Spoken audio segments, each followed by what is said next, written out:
No vamos a hacer mucha introducción del libro de Romanos porque demoraríamos ahí nomás unos 6 meses. Vamos a ir directo, vamos a ir al grano, como decimos nosotros, y vamos esta noche a ver razones para no avergonzarnos del Evangelio.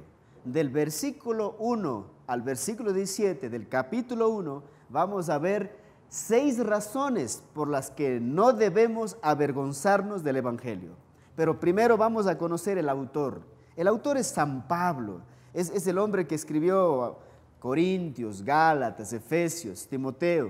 Hemos estado estudiando su vida con Primera de Timoteo y hemos visto su pasado, su conversión, hemos visto su ministerio. Y el libro de Romanos es una parte de su ministerio, es un libro que escribió con todo su corazón realmente porque encontramos unas cosas increíbles. Esta carta era de 22 páginas, 7100 palabras, y siglos tras siglo ha sido un libro que ha ido transformando muchas mentes, muchos corazones, muchas iglesias. Los destinatarios de esta carta son la iglesia que estaba en Roma. O sea, podemos ver que en una sociedad corrupta, una sociedad llena de perversidad, donde había materialismo, en una sociedad donde estaba en decadencia moral, había una iglesia. Y significa que si ha existido una iglesia en Roma, significa que la luz estaba en medio de las tinieblas. Y no olviden quiénes eran los emperadores. Era Nerón, uno de los más perversos líderes que ha tenido la historia. Pero ahí había una iglesia. Y aquí nos desafía a nosotros también a no tener miedo de plantar el Evangelio, de comenzar una obra, independientemente de cómo esté moralmente la ciudad o el lugar donde estamos viviendo. Hay opiniones acerca del libro. Alguien dijo: creo que la epístola a los romanos es la obra más profunda en existencia, la obra más profunda en cuanto a literatura, en cuanto a mensaje, en cuanto a teología, en cuanto a gramática. Es la obra más perfecta jamás escrita en todos los tiempos, dijo un hombre. Alguien dijo: incuestionablemente el trabajo teológico más importante jamás escrito en todos los tiempos es el libro de Romanos. Entonces, cuando decidimos estudiar el libro de Romanos es porque queremos realmente salir de lo cotidiano e ir más profundamente a conocer a Dios. El Evangelio, la palabra Evangelio aparece solo 100 veces en el Nuevo Testamento y mayormente en las cartas de Pablo. Usa 13 veces en Romanos porque el Evangelio es el tema central de esta carta. Es lo que vamos a estar viendo. Por eso dice: no me avergüenzo del Evangelio. Y por eso esta noche vamos a ver razones por las que no debemos avergonzarnos del Evangelio. Y entonces, ¿cómo vamos a bosquejar este capítulo 1 del verso 1 al 17? Primero, todo el libro, el bosquejo del libro, si estás tomando notas, del capítulo 1, del verso 1 al 17, hay razones para no avergonzarnos del Evangelio. Del capítulo 1, del verso 18 al capítulo 3, verso 20, la necesidad del Evangelio. Muestra Pablo la necesidad del Evangelio en el mundo. En el capítulo 3, 21 al 8, 39, la provisión del Evangelio. El capítulo 9, 10 y 11 habla de la relación de Israel con el Evangelio. Y el capítulo 12 al 16, la aplicación del Evangelio. Entonces todo está centrado en cuanto al Evangelio.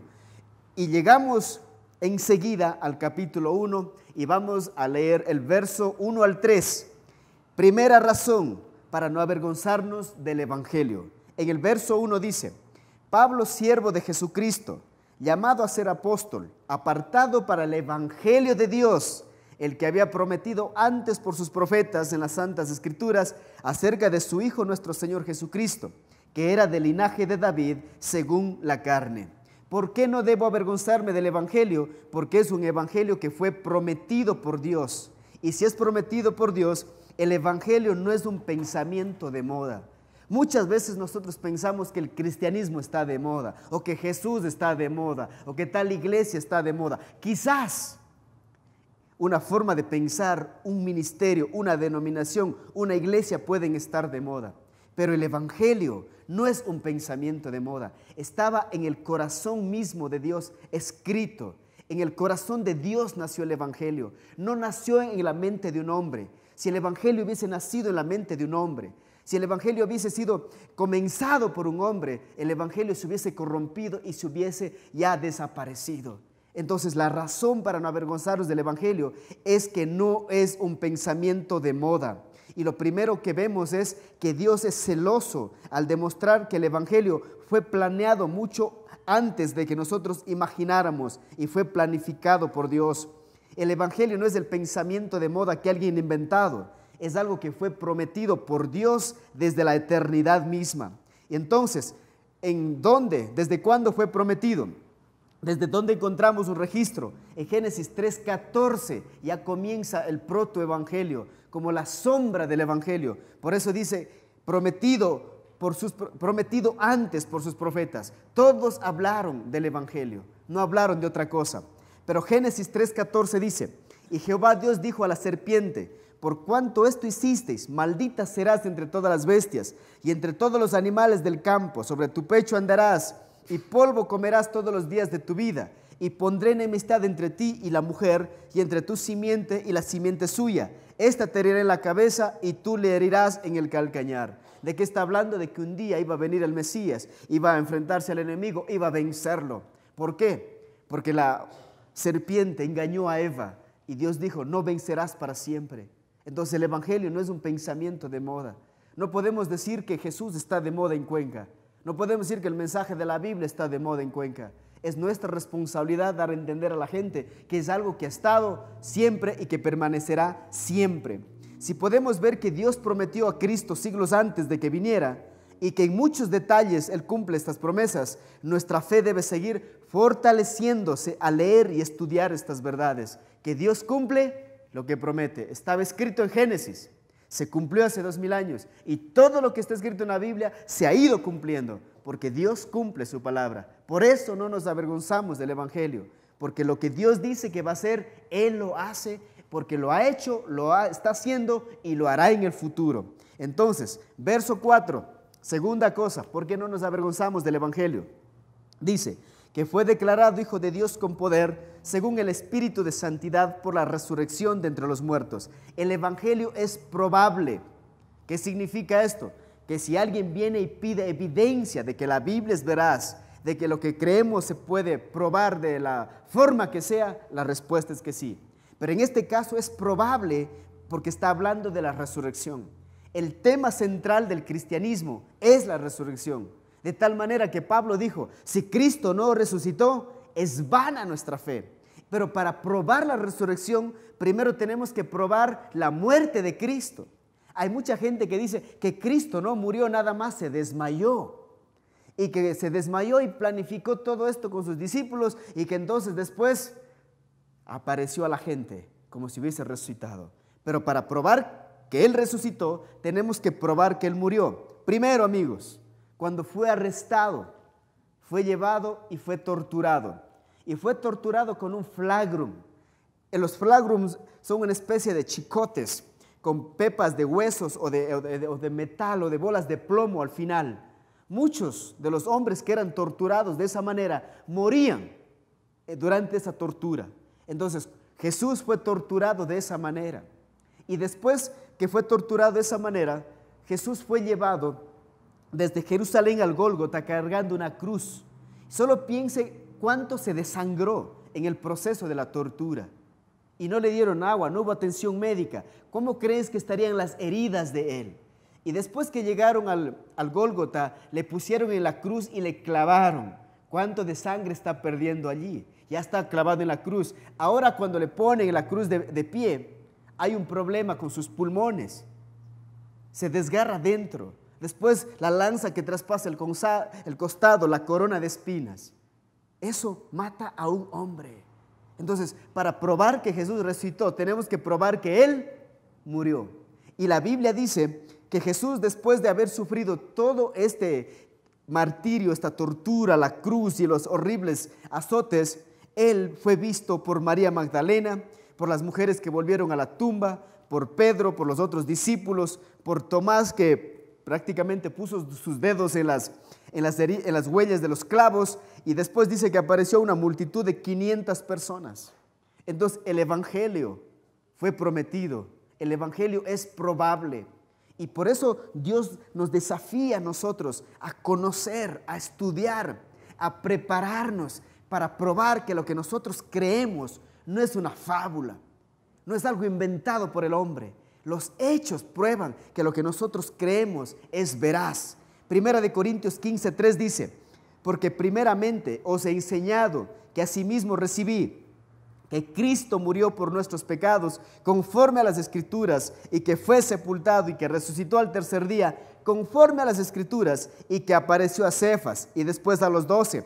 Después apareció a más de 500 hermanos a la vez, de los cuales muchos viven y otros ya duermen. Cuando hablamos del tema de la resurrección, muchos científicos, muchos historiadores, muchos arqueólogos que han querido desacreditar la Biblia, desacreditar la persona de Cristo, desacreditar el evento de la resurrección, cuando se han puesto a investigar, ¿saben qué se han convertido?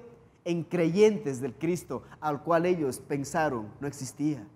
Entonces, la resurrección es un tema que debe ser predicado, estudiado y defendido, porque es probable, amigos. Número 3, del verso 5 al 7, el evangelio es personal, por eso no me avergüenzo del evangelio. Dice, y por quien recibimos la gracia y el apostolado para la obediencia a la fe en todas las naciones, por amor de su nombre, entre las cuales estáis también vosotros, llamados a ser de Jesucristo.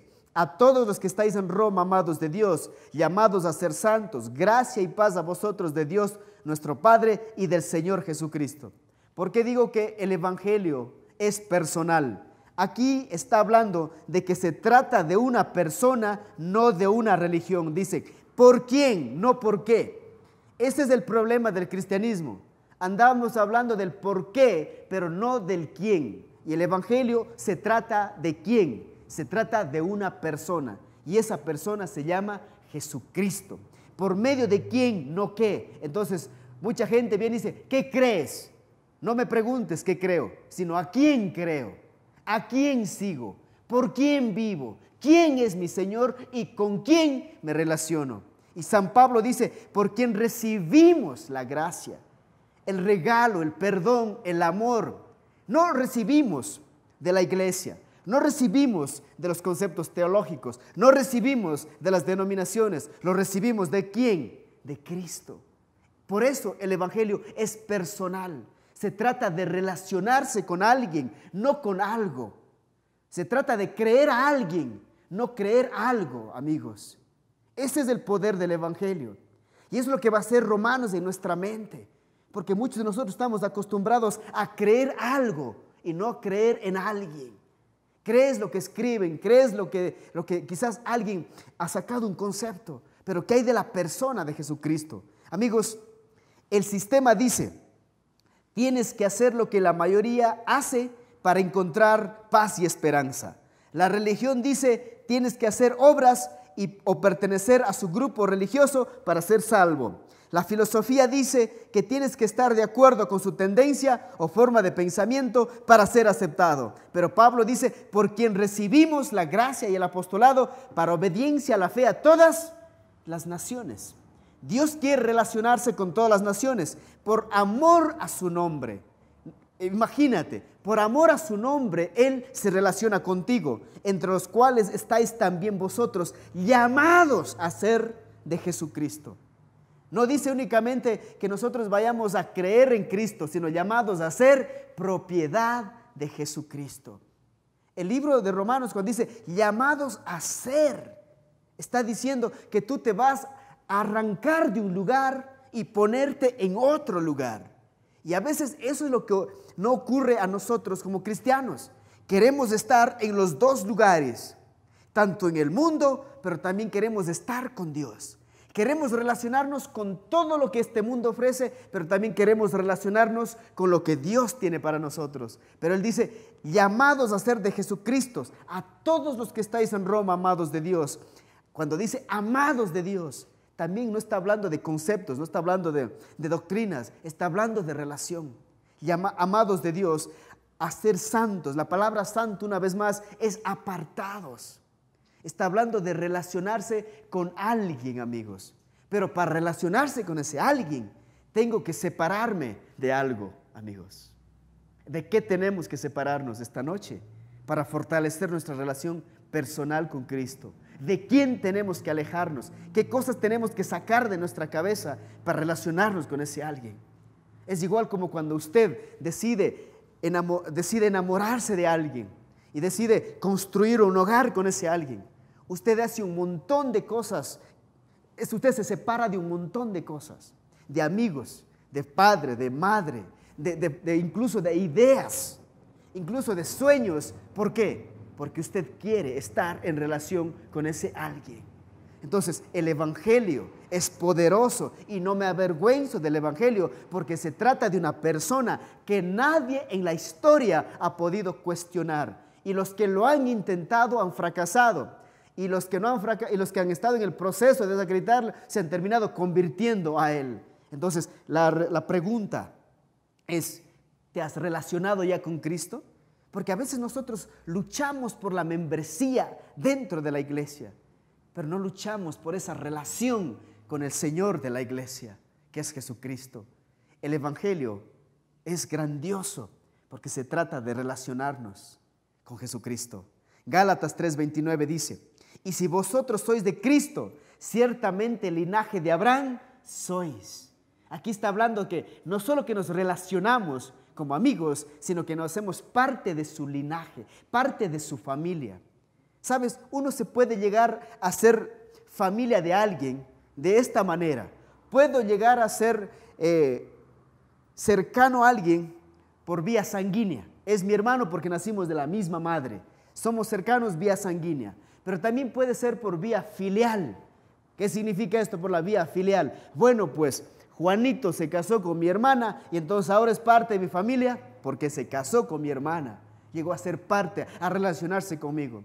Pero también podemos llegar a ser de una manera legal cercanos a alguien. Yo me voy a Bielorrusia y veo 2 niños que están ahí abandonados. Decido adoptarlos y legalmente los hago mis hijos. ¿Sabes? ¿De qué manera nosotros llegamos a relacionarnos con Él? Porque Él nos adoptó. Él pagó un precio. Nos hizo sus hijos. Por eso el Evangelio es personal. Se trata de una persona y esa persona es Jesucristo, amigos. Verso 8 al 15. Y ahora que me relaciono con Cristo, verso 8 al 15.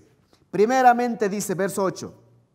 Doy gracias a mi Dios mediante Jesucristo con respecto a todos vosotros, de que vuestra fe se divulga por todo el mundo, porque testigo me es Dios, a quien sirvo en mi espíritu en el Evangelio de su Hijo, de que sin cesar hago mención de vosotros siempre en mis oraciones, rogando que de alguna manera tenga al fin, por la voluntad de Dios, un próspero viaje para ir a vosotros, porque deseo veros, para comunicaros algún don espiritual, a fin de que seáis confirmados. Esto es para ser mutuamente confortados por la fe que nos es común a vosotros y a mí.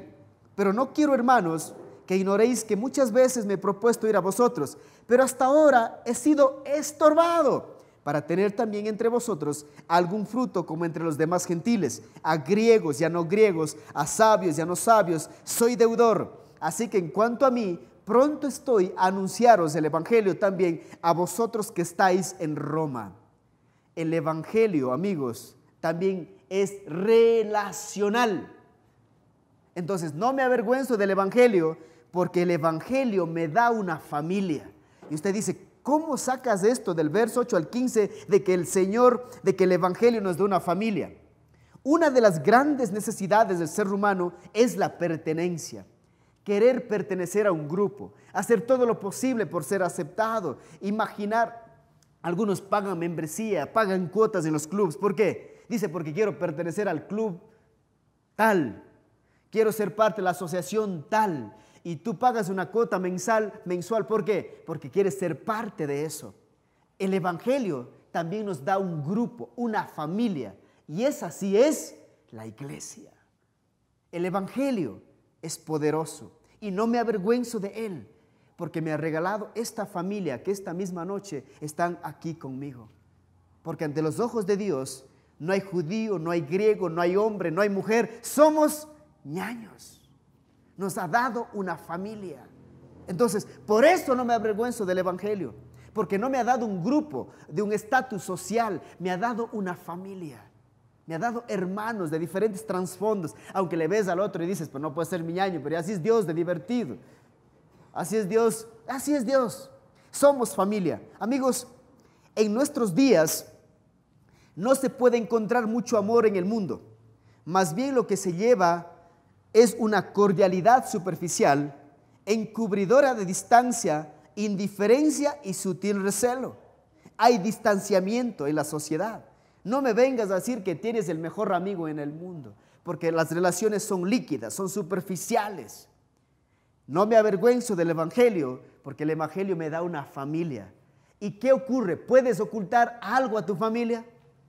¿Tratas de ocultar algo a tu esposa, a tus hijos? Con ellos vives 24/7, saben qué carácter tienes, cómo piensas, qué haces, qué te gusta comer, qué no te gusta comer, cuándo te enojas, cuándo sí, cuándo no. No me avergüenzo del Evangelio porque me ha regalado una familia. ¿Y quién quiere avergonzarse de un Evangelio que ha provisto hermanos, hermanas en este mismo momento?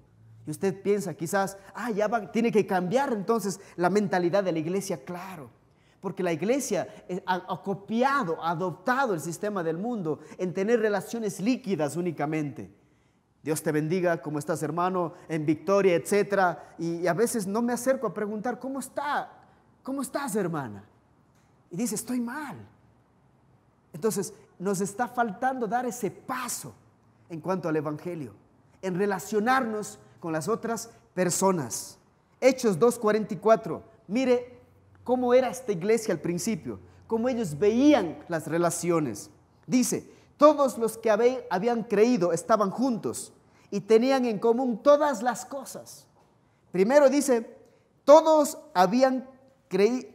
los que habían creído estaban juntos y después tenían en común todas las cosas. ¿Qué significa eso? Cercanía, hermandad, conocimiento real de la necesidad de la otra persona, no superficial. Y vendían sus propiedades y sus bienes y los repartían a todos según la necesidad de cada uno. ¿Cómo puedo yo saber la necesidad de alguien? Acercándome a ese alguien, conociendo a ese alguien. Así como ahora en la noche, hace un rato, llamamos por teléfono a alguien y mi hermano dice, pregúntale, ¿cuánto puedo ayudar? Después dice, ¿sabes qué? Pregúntale, ¿cuánto debe? ¿Cuánto debes? Pero dime. Y la otra dice, es que está mucho, no importa cuánto debes, yo lo pago. ¿Pero por qué? Porque alguien tomó la iniciativa de decir, quiero ayudarte. Si la iglesia buscáramos oportunidad para ayudar a los hermanos, como estamos viendo en el libro de Hechos, la iglesia sería poderosa y numerosa, porque encontrarían en cada uno de nosotros la generosidad.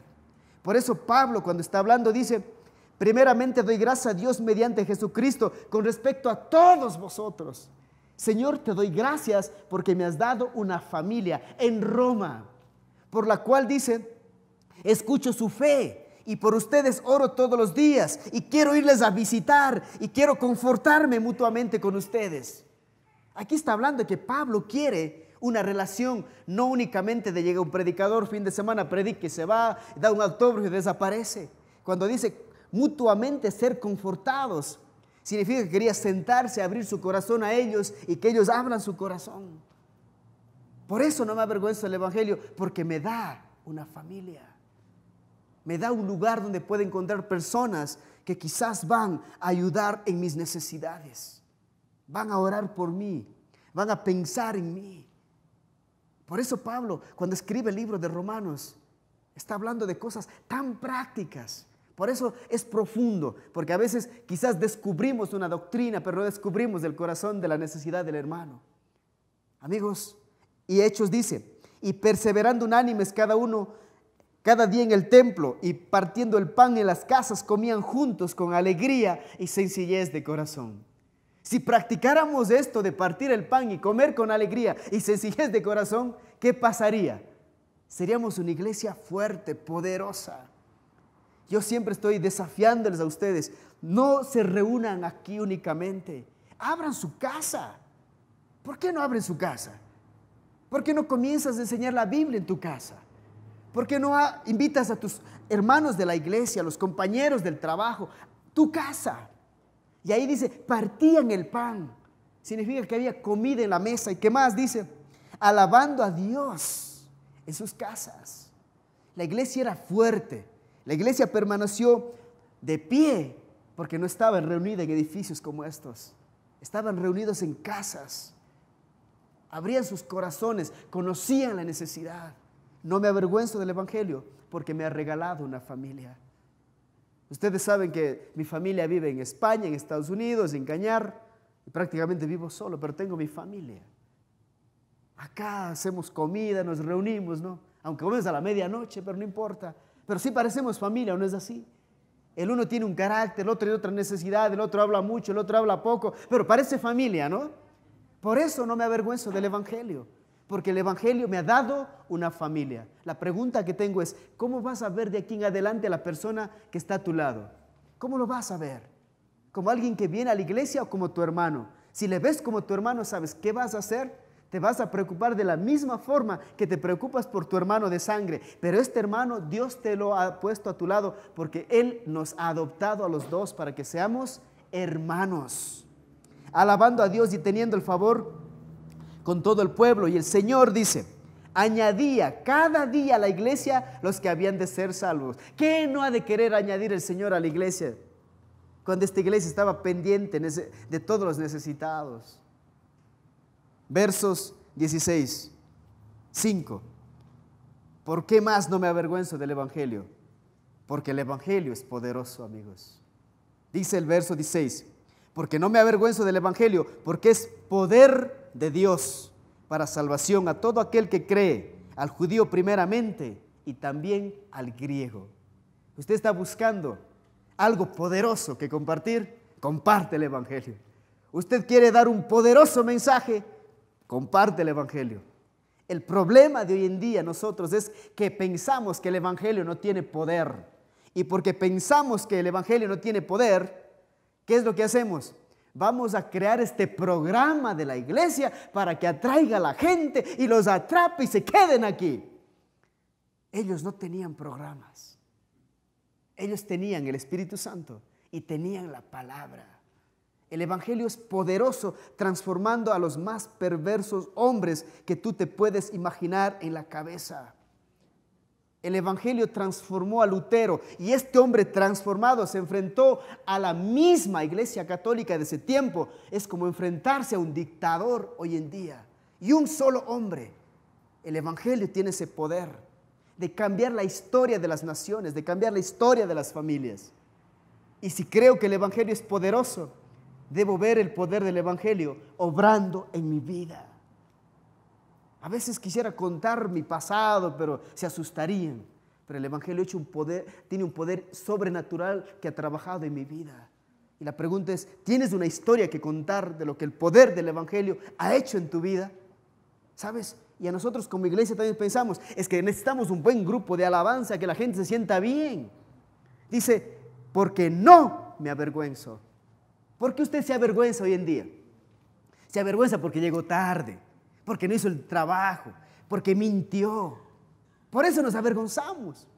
Pero ¿qué dice? No me avergüenzo porque el Evangelio es poderoso. No te avergüences de cargar una Biblia. No te avergüences de predicar de Jesús. No te avergüences de acercarte a alguien de la iglesia como tu hermano. No te avergüences de eso, de servir al Señor. Entonces, no tenemos que adornar con nuestras opiniones al Evangelio. No tienes que añadir nada para convencer a nadie. El Evangelio puede cambiar las vidas, transformarlas. Dios hace nuevas criaturas. ¿Por qué? Salmo 19:7 dice, la ley de Jehová es perfecta que convierte el alma. ¿Que convierte qué? No tu forma de pensar. Convierte tu alma, tu interior, lo que realmente tiene que ser cambiado. Por eso el Evangelio es poderoso. Entonces, no venga usted diciendo, este método funcionó en tal iglesia y entonces eso hagamos también aquí.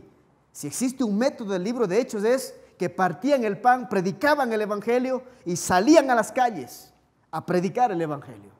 Ese es el poder, amigos. Entonces, ¿qué estás pensando del Evangelio ahora? Por eso no me avergüenzo del Evangelio, es poderoso. Y si un día alguien dice, ¿en serio es poderoso? Entonces puedo abrir la película de mi pasado y decir, ¿ves? Es poderoso. ¿Viste? Esto fui. Mira lo que el Evangelio ha hecho conmigo. Y solo cuando vean y comparen, van a saber que el Evangelio es poderoso. Para concluir, 16 y 17, el Evangelio es predicable a todos. Por eso no me avergüenzo del Evangelio. Porque no me avergüenzo del evangelio, porque es poder de Dios. 16 dice, para salvación a todo aquel que cree, al judío primeramente y también al griego. Porque en el evangelio la justicia de Dios se revela por fe y para fe, como está escrito, mas el justo por la fe vivirá. El evangelio se puede predicar por todos y a todos, amigos. Judíos y griegos. Eso está involucrando a todo el mundo. Y usted se pregunta y dice, entonces no me avergüenzo del evangelio porque es predicable. Es predicable. Y usted piensa y dice, en serio, pero ¿cómo es eso de predicable? Si usted se pone a hablar de Dios, usted pone a hablar de Jesús, no de la iglesia, no de su religión, sino de Dios. Así como un hombre, hoy estábamos conversando y decía, pero yo no soy evangélico y yo no creo esto. Digo, verás, no se trata de qué estás creyendo, sino a quién estás creyendo. Y al ponerle frente a frente con Jesús, entendió que se trata de Jesús, amigos. Se puede predicar en la cárcel, se puede predicar en el hospital, se puede predicar en las calles, se puede predicar a los amigos, se puede predicar en la universidad, se puede predicar en los buses. Por eso no me avergüenzo del evangelio, porque es predicable y puede ser hecho por todos, amigos. Niños, jóvenes, adultos, todos pueden predicar el evangelio. Por eso no me avergüenzo del evangelio, porque el evangelio puede usar a cualquier persona como instrumento, como herramienta para tocar el corazón de alguien en esta ciudad. Por eso no me avergüenzo del evangelio. Amigos, mira lo que dice Hechos 11:19, de cómo esparcían ellos el evangelio, para que vean que sí es predicable. Ahora bien, dice el verso 19 de Hechos 11, los que habían sido esparcidos a causa de la persecución que hubo con motivo de Esteban, pasaron hasta Fenicia, Chipre, Antioquía, no hablando a nadie en la palabra, sino solo a los judíos. Pero había entre ellos unos varones de Chipre y de Cirene, los cuales cuando entraron en Antioquía hablaron también a los griegos, anunciando el evangelio del Señor Jesús. Y la mano del Señor estaba con ellos y gran número creyó y se convirtió al Señor. Fue predicado por todos y a todos, amigos, el evangelio. Entonces, por eso no me avergüenzo del evangelio. El evangelio es más fácil de comunicar, más fácil de compartir y más fácil de llevar. El punto es que los camiones que debe llevar el evangelio aún no creen en el evangelio y quizás no han experimentado el poder del evangelio, porque cuando uno experimenta el poder del evangelio va a tomar una determinada decisión de si le sigo o no le sigo. Pero en cambio, si el poder del evangelio no está obrando en tu vida, estás en los dos lados, de Tim Marín, de quién mismo soy, de allá o de acá. Jesús dijo, el que no es conmigo es contra mí. Entonces no me avergüenzo del evangelio porque es predicable. Marcos 16:15 dice, y les dijo, id por todo el mundo y predicad el evangelio a toda criatura. A toda criatura. Cuando dice toda criatura no especifica únicamente hombres, mujeres, está incluso, es amplia la palabra, ¿no? Es amplia la palabra. Es amplia. ¿A dónde debemos ir a predicar el evangelio? A todos. Y usted dice, pero no sé, todos podemos. Conclusión de esta noche, número 1, no me avergüenzo del evangelio porque fue prometido por Dios y nació en el corazón de Dios. Número 2, no me avergüenzo del evangelio porque es probable, tengo los hechos para probar que es cierto. Número 3, el evangelio es personal. Se trata de una persona, no de un concepto, no de una iglesia, no de una religión, se trata de Jesús. El evangelio es relacional, nos regala una familia, nos hace uno. Por eso Jesús oró y dijo, para que sean uno, Señor, como tú y yo somos uno, Padre. Crea una familia. Después, el evangelio es poderoso. Me encantaría tener más tiempo para hablar de la historia, de los testimonios de la gente que ha sido transformada por el poder del evangelio.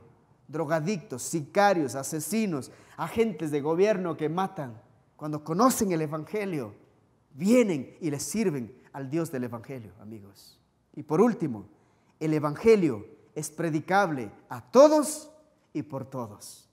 Vayamos a hacer esto, compartamos este evangelio y la próxima semana quizás no habrá lugar aquí para que las personas vengan a conocer el evangelio. Pónganse de pie y demos gracias al Señor. Padre, muchas gracias por esta hermosa palabra que nos has regalado. Gracias porque el evangelio de salvación es poderoso, es probable, es tuyo, Señor, no es del hombre. Nos has dado una familia, Señor. Nos has dado una misión. Y queremos, Padre, en el nombre de Jesús, que esta tu iglesia se levante con el poder de tu evangelio, transformados, fuertes, a llenar esta nación con tu palabra, Señor. En el nombre de Jesús. Amén.